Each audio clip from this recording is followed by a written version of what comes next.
बाहर जाने से पहले मैं अपना स्किन केयर कर रही थी, तो रुद्रम आया। रुद्रम ने बोला, मम्मी मुझे भी वैसे ही करना है जैसे आप कर रहे हो। तो मैंने कहा कर ले भाई।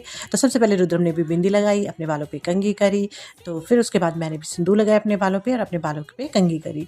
उसके बाद मैं रेडी हो गई थी और अपना लॉक कर रही थी रूम।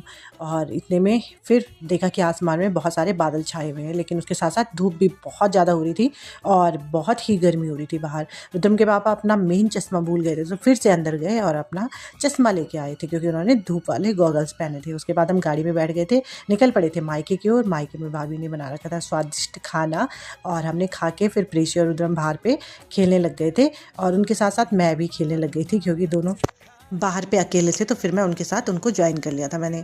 फिर हम खेलने लग गए थे बाहर पे कुछ कुछ चीज़ें ऐसे ही। और उसके बाद फिर हम घर के लिए निकल पड़े थे शाम होते ही। और घर से मैंने सब्जी मंडी से बहुत सारी सब्जियां खरीदी थी, और सब्जियां खरीद के फिर आलू भी ख़त्म हो गए थे घर से, तो मैंने आलू भी खरीदे। 3 किलो आलू खरीदे थे। और उसके बाद हम फिर से निकल पड़े थे घर के लिए।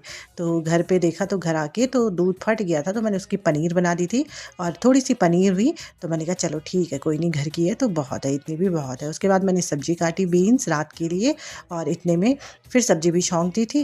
तब तक फिर देखा कि फ्रिज में आटा ख़त्म हो गया था, फिर आटा गूँथा। इतने में गौरी रुद्रम भी आ गए थे।